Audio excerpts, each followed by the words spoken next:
హస్తగతం చేసుకోవాలని, ఆ భూమిని కబ్జా చేయాలని చెప్పని తెలుగుదేశానికి సంబంధించినటువంటి ఎమ్మెల్సీ ఇంకో వర్గం వీళ్ళందరూ కూడా ప్రయత్నం చేస్తా ఉన్నారు. ఇది ఏ స్థాయికి వెళ్ళిపోయింది అంటే, మనం నేను కొన్ని పత్రికల్లో కొన్ని టీవీల్లో చూసాం. ఆలపాటి రాజా యొక్క రికార్డు, వాయిస్ రికార్డు, అది బెదిరించడము, కుటుంబం జోలికి వస్తాము అని చెప్పని, లేకపోతే మీ కుటుంబంలో ఉన్నటువంటి వాళ్ళ గురించి ఆ శ్రీనివాసరావు నిన్న పోలీస్ కమిషనర్ కార్యాలయంలో ఆయన వంకాయలపాటి శ్రీనివాసరావు అది పోలీస్ అధికారులకి కలిసి చెప్పినటువంటి మాటలు ఈ తెలుగుదేశం ప్రభుత్వం ఆంధ్రప్రదేశ్లో ఏ రకంగా అధికార పార్టీకి సంబంధించినటువంటి ఎమ్మెల్సీలు, ఎమ్మెల్యేలు, నాయకులు ఏ రకంగా వ్యవహరిస్తున్నారో, ఏ రకంగా కబ్జాలు చేయాలనుకుంటున్నారో, ఏ రకంగా భూ దోపిడీ చేస్తున్నారో, ఏ రకంగా ఇతరులను బెదిరిస్తున్నారో మనకి స్పష్టంగా కంప్లైంట్ ద్వారా అర్థమవుతుంది. ఇది 50 సంవత్సరాల చరిత్ర కలిగినటువంటి శాతవాహన కళాశాల. ఈ కళాశాల తెనాల్లో ఉండేటటువంటి ఆలపాటి రాజా గారికి ఏంటి సంబంధం అని చెప్పని అడుగుతా ఉన్నాం. అసలు మీరు విజయవాడలో విద్యార్థుల గురించి, విద్యార్థుల యొక్క భవిష్యత్తు గురించి, కళాశాల అభ్యున్నతి గురించి మీరు ఎందుకు ఈ కళాశాలలో జొరబడ్డారో ఆంధ్రప్రదేశ్ ప్రజలకు చెప్పాలి అని చెప్పని కూడా డిమాండ్ చేస్తాను.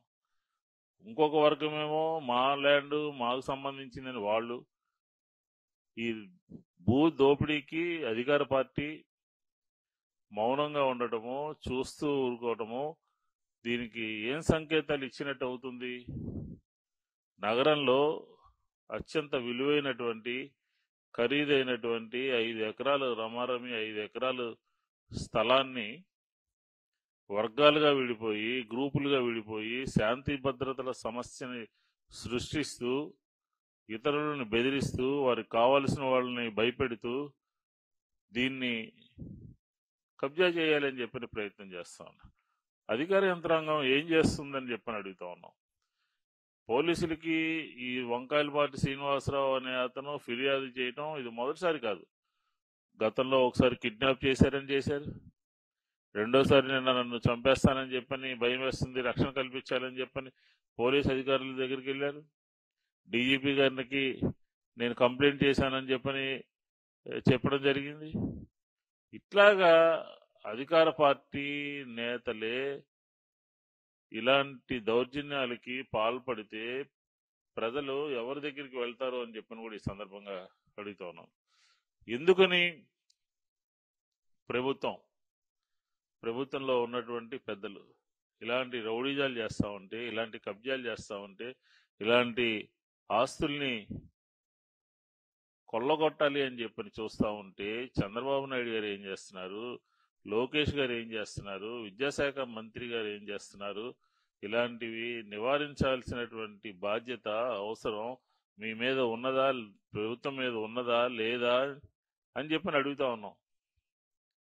ఈ రకంగా విద్యార్థుల పట్ల శ్రద్ధ ఉన్నట్టుగా, కాలేజీ మీద, ఉపాధ్యాయుల మీద ప్రత్యేకమైనటువంటి శ్రద్ధ ఉన్నట్టుగా ఈ కమిటీలో జొరబడి ఈ స్థలం నాది అంటే ఈ స్థలం నాది అని చెప్పని ఆ మధ్యలో ఉన్నటువంటి వారందరినీ కూడా బెదిరిస్తూ, వారందరినీ భయపెడుతూ దీన్ని హస్తగతం చేసుకోవాలి, కొల్లగొట్టాలి అనే ఉద్దేశంతో అధికార పార్టీకి సంబంధించినటువంటి ఎమ్మెల్సీ ఉండటము, అలాగే కొంతమంది ఇంకొక గ్రూప్గా ఉండటము. అధికార యంత్రాంగం ఏం చేస్తూ ఉంది? వైఎస్ఆర్ కాంగ్రెస్ పార్టీ విద్యార్థి విభాగం కానీ మేము కానీ అనేక సందర్భాల్లో ఈ ల్యాండ్ని కబ్జాదారుల నుంచి కాపాడాలి, ఈ ల్యాండ్ని ప్రభుత్వము తక్షణమే ఇమ్మీడియట్ గా స్వాధీనం చేసుకోవాలి, ప్రభుత్వ అవసరాలకు వినియోగించాలి, ఎక్సెస్ ల్యాండ్ని ప్రభుత్వంకి తీసుకుని ప్రభుత్వ ఆధీనంలో ఉంచుకోవాలని చెప్పని పదే పదే డిమాండ్ చేస్తూ ఉంటే మేము అధికారంలో ఉన్నప్పుడు దీన్ని ప్రొటెక్ట్ చేశాం. తెలుగుదేశం పార్టీ అధికారంలోకి వచ్చిన తర్వాత దాన్ని వ్యక్తులు హస్తగతం చేసుకోవాలని చెప్పనే ప్రయత్నం చేస్తా ఉన్నారు. ఇది సరైనటువంటిదా అని చెప్పని వైఎస్ఆర్ కాంగ్రెస్ పార్టీ అడుగుతా ఉంది. కలెక్టర్ గారు మాట్లాడాలి కదా, కలెక్టర్ గారు హ్యాండ్ ఓవర్ చేసుకోవాలి కదా. కోర్టు పేరు మీద దాని జోలికి వెళ్లకుండా దాన్ని కబ్జాదారుల కోరల్లోంచి బయటికి తీసుకురాకుండా ప్రభుత్వానికి ఉన్నటువంటి రెవెన్యూ శాఖకు ఉన్నటువంటి విశేషమైనటువంటి అధికారాలని ఉపయోగించి ఆ స్థలాన్ని ప్రభుత్వ ఆధీనంలోకి తక్షణమే తీసుకోవాల్సిన అవసరం ఉంది. లేదంటే ఇది ఖచ్చితంగా కబ్జాదారుల దాంట్లోకి ఏదో ఒక రోజు రాత్రిపూట వారి అకౌంట్లోకి చేరిపోతుంది. అయినా కానీ గ్రాడ్యుయేట్ కాన్స్టిట్యున్సీ నుంచి గెలిచినటువంటి శాసన మండలి సభ్యుడు ఇదేమి వ్యవహారం? బెదిరింపులేంటి? ఆ కాలేజీలో జొరబడటం ఏంటి? ఆ కాలేజీలో జొరబడి ఇతరులను బెదిరించడం ఏంటి? ఇదంతా జరుగుతూ ఉంటే పోలీసులు, రెవెన్యూ అధికారులు ప్రేక్షక పాత్ర వహించడం ఏంటి? ఇదంతా జరుగుతూ ఉంటే స్టేట్ లో ఉన్నటువంటి ముఖ్యమంత్రి గారు, లోకేష్ గారు దీని మీద స్పందించకుండా మౌనంగా ఉంటే ఏంటి? శాంతి భద్రతల సమస్య ఉత్పన్నమవుతుంది. ప్రభుత్వ ఆస్తులు ప్రైవేటు వ్యక్తులు కొల్లగొడుతున్నారు. అక్కడ విద్యార్థులకి నష్టం జరుగుతుంది, ఉపాధ్యాయులకి నష్టం జరుగుతుంది. ఇదేనా సుపరిపాలన ఆంధ్రప్రదేశ్లో అని చెప్పని వైఎస్ఆర్ కాంగ్రెస్ పార్టీ అడుగుతా ఉంది. మీరు మౌనం వహిస్తే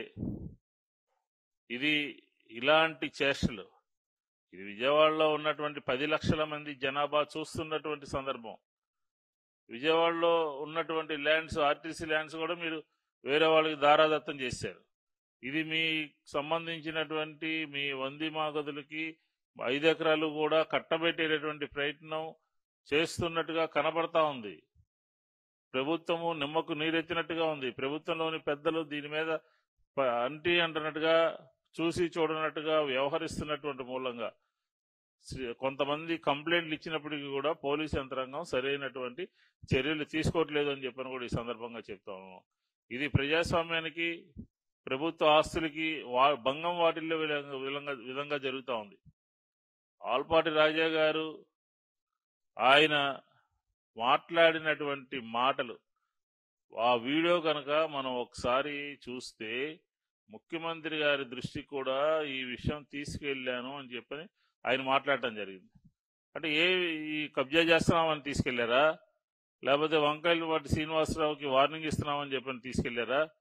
చంద్రబాబు నాయుడు గారు ఇలాంటి కార్యక్రమాలని ఎంటర్టైన్ చేస్తారా? మీరు ప్రభుత్వం నుంచి మౌనం వహిస్తే ఇదంతా కరెక్ట్ అని చెప్పని భావించాల్సినటువంటి అవసరం ఉంది. దీని మీద తక్షణమే దానికి సంబంధించినటువంటి శాఖలు, పోలీస్, అలాగే ల్యాండ్ మ్యాటర్ సంబంధించినటువంటి రెవెన్యూ, ప్రభుత్వం తీసుకోవడానికి మేనవేషాలు ఎందుకు లెక్కిస్తా ఉన్నారు? మీరు ఆలోచన చేసిన కొద్దీ ఆ ప్రాంతంలో అక్కడ ఉన్నటువంటి వాళ్ళకి గొడవలు, శాంతి భద్రతల సమస్య వచ్చే విధంగా కూడా ఉత్పన్నమవుతుంది. కాబట్టి ఏదో నటిస్తూ భూమిని కబ్జా చేయాలని చెప్పనే ప్రయత్నం చేస్తున్నారు. శాతవాహన కాలేజీ పరిరక్షణ కమిటీ అని చెప్పని పెట్టి ఈ రకమైనటువంటి కార్యక్రమాలని మీ ప్రభుత్వం ఉందని చెప్పనే ఒక ధీమాతో మీరు ఇలాంటి చర్యలకు పాల్పడుతున్నారు అని చెప్పని ప్రజలందరూ కూడా, విజయవాడ ప్రజలందరూ కూడా, 10-15 లక్షల మంది ప్రజలందరూ కూడా ప్రభుత్వము ఈ రకమైనటువంటి చర్యల్ని ప్రోత్సహిస్తుంది, ఎంకరేజ్ చేస్తూ ఉంది. తెలుగుదేశం ఎమ్మెల్సీలు ఏం చేసినా కూడా మాట్లాడట్లేదు, పోలీసులు మాట్లాడట్లేదు, రెవెన్యూ వాళ్ళు మాట్లాడట్లేదు, పైన ఉన్నటువంటి మంత్రులు, విద్యాశాఖ మంత్రి గారు మాట్లాడట్లేదు, ముఖ్యమంత్రి గారు మాట్లాడట్లేదు అని చెప్పని విజయవాడ నగర ప్రజలందరూ కూడా అనుకుంటున్నారు. అనుకోవటమే కాదు, వాళ్ళ చర్యలకి మీరు సమర్థిస్తున్నట్టుగా కూడా అనుకుంటా ఉన్నారు. కాబట్టి పద్ధతి మార్చుకోమని చెప్పారు. నిన్న ప్రెస్ కాన్ఫరెన్స్ లో వంకాయలపాటి శ్రీనివాసరావుని బెదిరించాడని చెప్పి ఆయన కంప్లైంట్ ఇస్తే పద్ధతి మార్చుకోమని చెప్పని మాత్రమే చెప్పానని చెప్పని ప్రెస్ మీట్ పెట్టాడు. అసలు కాలేజీకి ఏం సంబంధము? బెదిరించడం ఏంటి? బెదిరించడంతో పాటు దౌర్జన్యం చేస్తామని చెప్పడం ఏంటి? పద్ధతి మార్చుకోమని చెప్పడం ఏంటి? అంటే మీరు చేసేటటువంటి అనైతిక కార్యక్రమాలకి, మీరు చేసేటటువంటి సంఘ వ్యతిరేక కార్యక్రమాలకి మీకు సహకరించాల్సినటువంటి అవసరం ఉన్నదా? సహకరించకపోతే మీరు పద్ధతి మార్చుకోమని చెప్పి బెదిరిస్తారా? అంటే భయపెడతారా? అధికారంలో ఉన్నారు కదా అని సామాన్యుల్ని, చిన్న చిన్న వాళ్ళని భయపెట్టి భూమిని కబ్జా చేయాలని చెప్పని ఆలోచన చేస్తారా? కాబట్టి వైఎస్ఆర్ కాంగ్రెస్ పార్టీ ఒక ఎవరు దీంట్లో ఉన్నప్పటికీ కూడా, ఎవరు దీని మీద కన్ను వేసినప్పటికీ కూడా చంద్రబాబు నాయుడు గారు ఈ భూమిని ప్రభుత్వానికి సంబంధించినటువంటి దాంట్లో తీసుకోవాలి, ప్రభుత్వ అవసరాలకు ఉపయోగించాలి, మీ వాళ్ళు చేస్తున్నటువంటి కార్యక్రమాలకి అడ్డుకట్ట వేయాలి అనేదే వైఎస్ఆర్ కాంగ్రెస్ పార్టీ డిమాండ్.